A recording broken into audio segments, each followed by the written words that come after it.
You're on. No, this is my chance to talk about my son, Brian.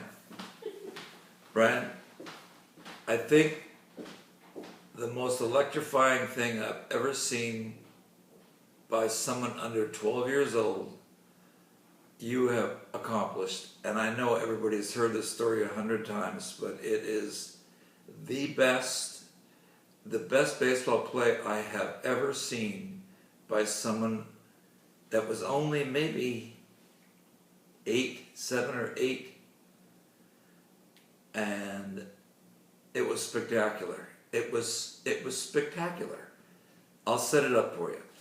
This was T-ball, and you were playing, Mom thinks second base, I think it was shortstop, but anyhow, the bases were loaded, and you're at shortstop in those dumb Astro uniforms with the yellow hats and the yellow shirts, but we didn't care.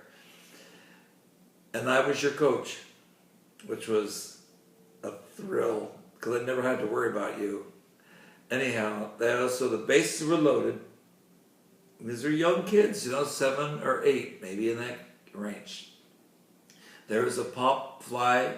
No, there was just a regular fly ball to you, not a line drive or anything. And of course, we had no infield fly rules. No.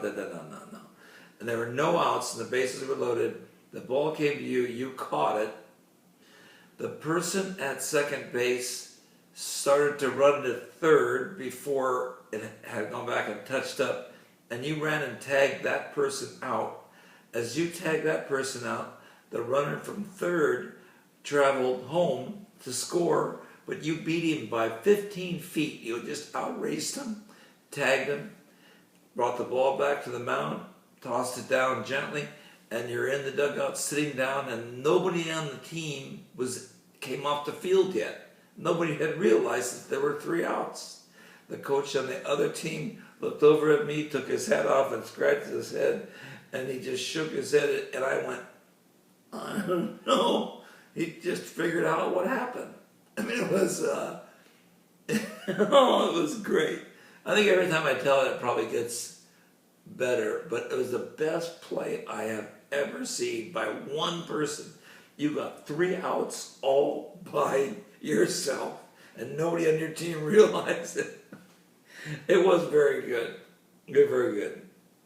And other thing I remember is you showing Alden how to hold her glove. It was so loving, and we knew that it was a tough fix, but you would not give up until you had her hold her glove the right way, and you were so nice to her, and she was moving around, and you were just so good to her. So I know you're a good dad, and you will be a good dad forever. And your boys and Kinley are lucky to have you. It's going to be a ride, man. It's going to be a ride, and I can't wait to be along. I love you, Brian. Happy birthday. Now I have to turn it off.